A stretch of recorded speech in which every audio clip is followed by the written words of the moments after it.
Big ബോസിൻ്റെ മറ്റൊരു live അപ്ഡേറ്റിലേക്ക് എല്ലാവർക്കും സ്വാഗതം. നിങ്ങൾ ആദ്യമായിട്ടാണ് ചാനൽ കാണുന്നതെങ്കിൽ സബ്സ്ക്രൈബ് ചെയ്യാൻ മറക്കല്ലേ. ബിഗ് ബോസിൻ്റെ ഇന്നലത്തെ രാത്രി ലൈവിൽ പൊട്ടിക്കരയുന്ന അർജുനെയാണ് കണ്ടത്. അർജുനെ കാണാതിരുന്നിട്ട് ശരണ്യ, അപ്സര അവരൊക്കെ അന്വേഷിച്ച് ചെല്ലുന്നുണ്ട്. അപ്പോൾ പെട്ടെന്ന് നോക്കിയപ്പോൾ അർജുൻ റൂമിൽ കിടക്കുന്നു. അപ്പോൾ എല്ലാവരും പറയുന്നുണ്ട്, എന്തുകൊണ്ടാണ് അർജുൻ ഇത്ര പെട്ടെന്ന് കിടക്കാൻ പോയത്, അർജുൻ്റെ അടുത്ത് പോയിരിക്കാം എന്ന് പറഞ്ഞിട്ട് എല്ലാവരും അവിടെ അർജുൻ്റെ അടുത്ത് പോയി ഇരിക്കുന്നുണ്ട്. അപ്പോഴാണ് എല്ലാവരും ശ്രദ്ധിച്ചത് അർജുൻ അവിടെ കിടന്നിട്ട് കരയാണ്. അപ്പോൾ ഒരു കാരണമൊക്കെ അന്വേഷിച്ചപ്പോൾ മെയിനായിട്ട് അർജുൻ്റെ ഫാമിലിയെ മിസ് ചെയ്യുന്നുണ്ട്, അമ്മയെ മിസ് ചെയ്യുന്നു എന്നാണ് പറഞ്ഞത്. എനിക്ക് അമ്മയെ കാണാൻ തോന്നുന്നുണ്ടെന്നാണ് അർജുൻ പറഞ്ഞത്.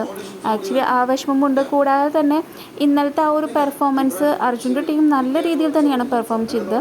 പക്ഷേ അവർ പവർ ടീം അവിടെ പാർഷ്യാലിറ്റി കാണിച്ചിട്ടുണ്ട്. ഇവർക്ക് പോയിന്റുകളൊന്നും അധികം കൊടുത്തില്ല. അപ്പോൾ ആ ഒരു വിഷമമൊക്കെ അർജുൻ്റെ മനസ്സിലുണ്ട്. പിന്നീട് അവിടേക്ക് ശ്രീതു വരുന്നുണ്ട്, റസ്മിൻ വരുന്നുണ്ട്. എല്ലാവരും വന്നിട്ട് അർജുനോട് കാര്യമൊക്കെ ചോദിച്ചറിയുന്നുണ്ട്. അപ്പോൾ ഇങ്ങനെ കരഞ്ഞുകൊണ്ടിരിക്കുന്ന അർജുനെ കെട്ടിപ്പിടിച്ച് റസ്മിൻ സമാധാനിപ്പിക്കുന്നുണ്ട്. പിന്നെ ശരണ്യ, അപ്സര അവരൊക്കെ കളിയാക്കുന്നുണ്ട്. അയ്യേ എന്താ അങ്ങനെ കരയുടെയെന്നൊക്കെ ചോദിച്ച് അവരിങ്ങനെ വെറുതെ കളിയാക്കുന്നുണ്ട്. ഇത്രയധികം പെൺപിള്ളേരുടെ ഇടയിൽ നിന്നിട്ട് ശ്രീകൃഷ്ണനെ പോലെ നീ ഇരുന്നിട്ട് കരയാണോ എന്നൊക്കെ ചോദിച്ച് അർജുനെ കളിയാക്കുന്നുണ്ട്. പിന്നെ അവിടേക്ക് ശ്രീതു വന്ന് ശ്രീതു അർജുനോട് പോയി നമുക്ക് മാറിപ്പോയിരുന്ന് സംസാരിക്കാം എന്നൊക്കെ പറഞ്ഞ് ശ്രീതു അർജുനെയും കൊണ്ട് പോകുന്നുണ്ട്. പിന്നെ അർജുനും ശ്രീതു ഒറ്റയ്ക്ക് ഇരുന്ന് സംസാരിക്കുമ്പോഴും അർജുൻ പ്രത്യേകിച്ചൊന്നും പറയുന്നില്ല. അവന് തീരെ ഇൻട്രസ്റ്റ് ഉണ്ടായിരുന്നില്ല സംസാരിക്കാനായിട്ട്. അപ്പോൾ ശ്രീതു പറയുന്നുണ്ട്, എന്നാൽ നീ പോയി കിടന്നോ എന്ന് പറഞ്ഞു.